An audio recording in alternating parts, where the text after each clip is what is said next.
Got a live one today. This is Gunner from Schiit Audio, and it's a complete replacement to their previous Hell gaming DAC. It's a full-on DAC amp with a 3.5mm mic input. It has new knobs to control the size of the soundstage and a presence mode to help accentuate certain sounds. It has more power output, and it no longer requires an additional external power supply. You can just run this over USB-C, so it's portable now. This thing is really impressive.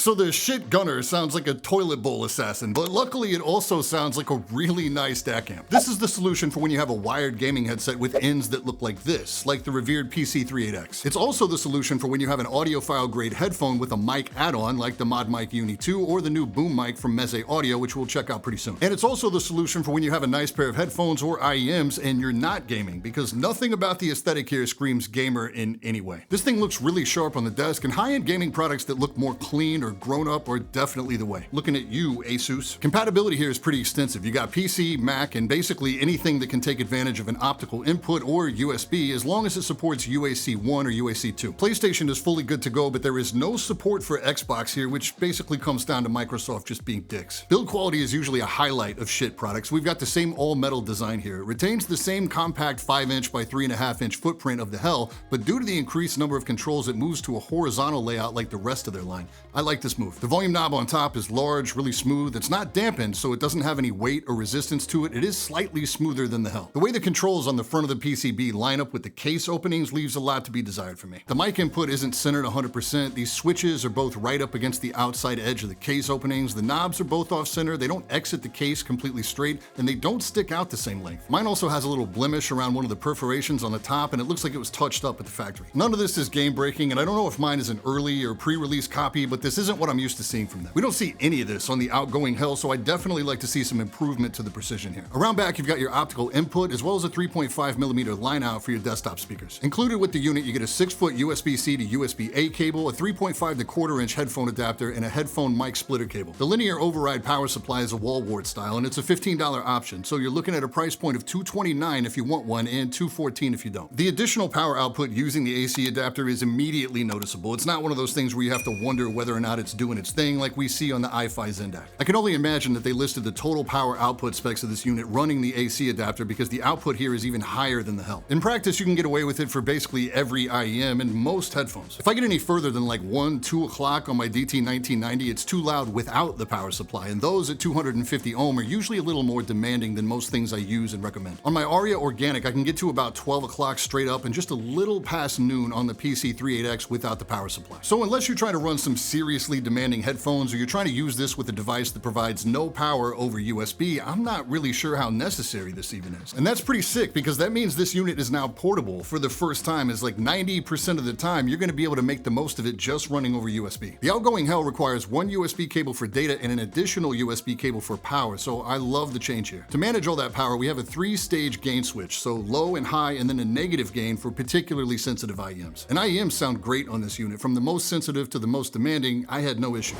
The mic preamp here is very good. To me, it sounds exactly like the one on the outgoing Hell Plus. I listened to them both side by side. I could not tell the difference at all. You're hearing the mic on the PC38X with no additional processing. This is right into the Gunner and then into Adobe Audition. The biggest difference here is that there's no longer a physical mic gain adjustment knob like we saw on the Hell. So the gain on the Gunner is just running wide open, and it's a beast. So you need to go into Windows and turn your mic volume down to like 45, 50%. You're hearing this at 45 right now because I talk a little louder than most. If you don't do this, you're just going to be clipping the entire time. If you've debated going with an external audio unit for something like this as opposed to like your motherboard audio, just be aware not only is this mic pre a lot quieter, like there's no background noise there at all, but the gain here is tremendous. This sounds so much cleaner than my motherboard audio. This is a really expensive Asus motherboard in here, like a $600 motherboard, and the gain on the input is so low, I wouldn't consider it usable for a lot of situations. So the new controls here are for width and presence. Width controls how wide the soundstage is, or in gaming terms, how big that gaming world feels around you. And it's not just for FPS either. This works really well on big open world games too. Obviously, you can also use this for music too, but it comes down to really small, subtle adjustments for me. You go too far to either side and things just start to sound weird. Presence is a little tougher to explain. Imagine it's a boost along a flat EQ, and when you move the knob, it moves this boost over different EQ frequencies. That allows you to boost certain things in game like footsteps by emphasizing the EQ range where the bulk of that sound occurs. All the way left and things start to sound really muffled and muddy, and all the way right things start to sound really thin and spacey. This is going to be different for every game, so it takes a little bit of trial and error to get it dialed in. I found it easiest to hop in a private match with a buddy or a bot lobby and make my adjustments there before I went live. On the music side, this again allows you to highlight certain things. It's most noticeable when you're trying to bring a vocalist either closer to you or push them further back in the mix. Again, small, subtle adjustments here. This can allow you to make little tweaks to overcome certain things in the high mids and highs that maybe your particular headphone doesn't execute as well as you'd like. There's also another switch here on the front that allows you to completely bypass this entire section, so it makes it really easy to A/B test the adjustments you've made.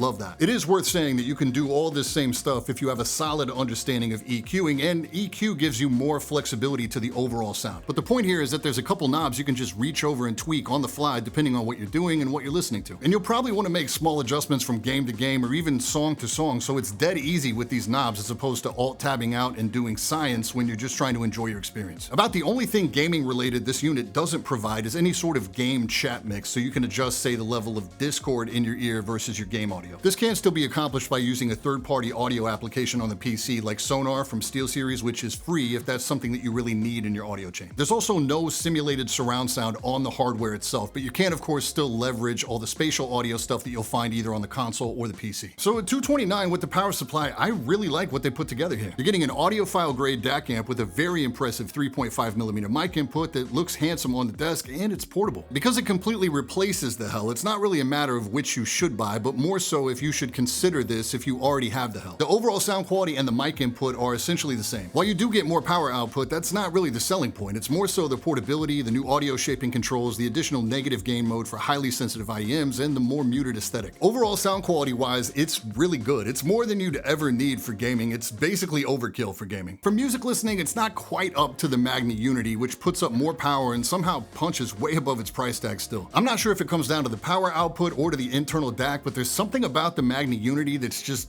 thicker and overall more musical, for lack of a better way to say that. The Gunner comes close, but doesn't quite nail it for me the way the Magni does. If you don't need a 3.5mm mic in, it's still such an easy recommend. If you're on a much more limited budget, they do still offer the Fulla, and it doesn't get more portable than this. It can still run on just the USB. It offers a 3.5mm out, optical in, mic in, and a headphone out with a nice knob. It has no bells and whistles and a lot less power output, but it still handles something like the PC38X like a champ, and the mic in sounds really good too. Like I mentioned before, I would like to see them address the precision where the controls interact with the outside case, and I would love to see them do a version at some point in time that had drivers to support chat mix on the hardware, but overall, I love what they put together here. Good shit.